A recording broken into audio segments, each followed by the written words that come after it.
ಶಾರು ನೋಡ್ದ ನನ್ನ ಮಗ ನಿನ್ನ ಬಗ್ಗೆ ಹೆಂಗೆ ಮಾತಾಡ್ತವನೆ. ಹೌದು ರೀ, ಇದಕ್ಕಿಂತ ಭಾಗ್ಯ ಇನ್ನೇನಿದೆ ನನಗೆ. ಇದಕ್ಕೆಲ್ಲ ಕಾರಣ ನಮ್ಮ ಸೊಸೆನೆ. ಅವರಿಬ್ಬರು ಚೆನ್ನಾಗಿದ್ರೆ ಅಷ್ಟೇ ಸಾಕು ನನಗೆ. ನನ್ನ ಜಾಣ ಮರಿಯಲ್ಲ, ನನ್ನ ಮುದ್ದು ಮರಿಯಲ್ಲ.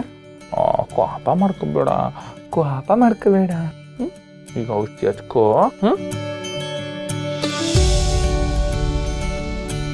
ಆಹಾ, ತಣ್ಣಗೆ ಹಾಕ್ತದೆ ಮಾವ.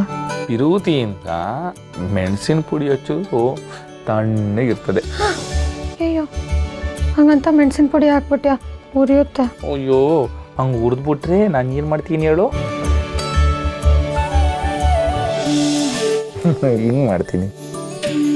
ನೀನು ಎಷ್ಟು ಒಳ್ಳೆಯವನಲ್ವಾ, ಪ್ರೀತಿಗೋಸ್ಕರ ಚಿಕ್ಕ ಮಗು ಥರನೇ ಆಗೋಗ್ಬಿಟ್ಯಾ. ವಿರೂತಿ ಒಂದಿನಕ್ಕೊಂದು ಹಂಗೆ ಹೊಂಟೋಗಲ್ಲ. ವಿರೂತಿ ಅಂದರೆ ನಮ್ಮ ಜೀವ ಇರೋ ಗಂಟ ಅದನ್ನ ಉಳಿಸ್ಕೊಳ್ಳೋದಕ್ಕೋಸ್ಕರ ಶ್ರಮ ಆಗ್ತಾನೆ ಇರಬೇಕು. ಆದರೆ ಅದು ಶ್ರಮ ಅಂದರೆ ಅದೊಂಥರ ಸಿಹಿ ಆಗಿರೋ ಶ್ರಮ.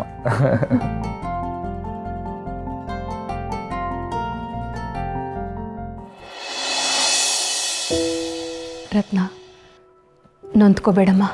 ನನ್ನ ಗಂಡ ಅವ್ರ ಮೇಲಿನ ಕೋಪಕ್ಕೆ ಎಲ್ಲೇ ನಿಮ್ಮಿಬ್ರು ಒಂದಾಗಕ್ಕೆ ಬಿಡಲ್ವ ಅಂತ ಹೆದರ್ಕೊಂಬಿಟ್ಟಿದೆ. ಅದು ಯಾವ ದೇವ್ರು ಕಂಡುಬಿಟ್ನೋ ಏನೋ, ನಿಮ್ಮಿಬ್ರಿಗೂ ಶಾಸ್ತ್ರ ಅಂತೂ ಆಗ್ತಿದೆ. ಅದೇ ನನಗೆ ಸಮಾಧಾನ. ನೀನು ಸಮಾಧಾನ ಮಾಡ್ಕೊಮ್ಮ.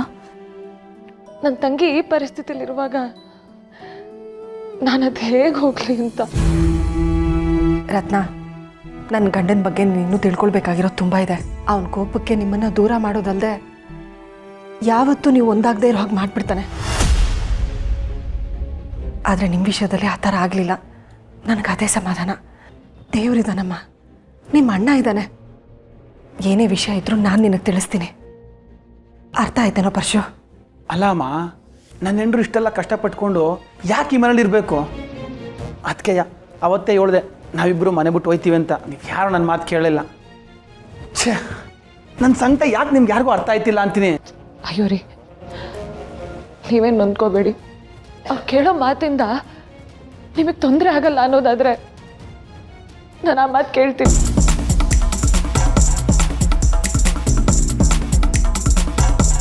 ಬಲಿ ಕೊಡೋಕ್ಕೆ ಅಂತಲೇ ಒಪ್ಪಿಸ್ಕೊಂಡು ನಿಮ್ಮನ್ನು ಕರ್ಕೊಯ್ತಾ ಇದ್ದೀನಿ. ಅದಕ್ಕೆ ನೀನೇ ಒತ್ತಿಗೆ ಕೊಡ್ತಿದ್ಯಾ? ನಡಿಲಿ ನಡಿಲಿ ನಿನ್ನ ಮರಣ ಯಾತ್ರೆ.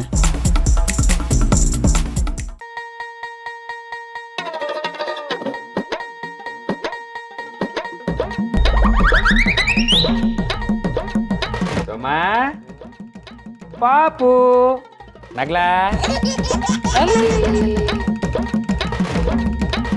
ಹಂಗೆಲ್ಲ ಯವ್ವ ಅತ್ತೆ, ಏನಿದು? ಅಲ್ಲ, ಯಾರನ್ನ ಹಿಂಗೆಲ್ಲ ಮಾಡಾರ? ನಾನು ಯಾವತ್ತೂ ಈ ಥರ ಎಲ್ಲ ನೋಡೇ ಇಲ್ಲಮ್ಮ. ಇದೆಲ್ಲ ನಮ್ಮ ಕಾಲದಲ್ಲಿ ಇರಲೇ ಇಲ್ಲ. ಏನು ಅಸಹ್ಯ. ಆದರೂ ನೋಡೋದಕ್ಕೆ ಒಂಥರ ಚೆನ್ನಾಗಿದೆ. ಶಬಾಸ್ ಶಬಾಸ್. ಲೇ, ಇವಾಗ ಹಾಲು ಕುಡಿತಾವಲ್ಲ, ಫಿಡಿಂಗ್ ಮಾಡಿ ಹಂಗೆ ಕೊಡ್ಲಾ ಇದ್ರಾಗ?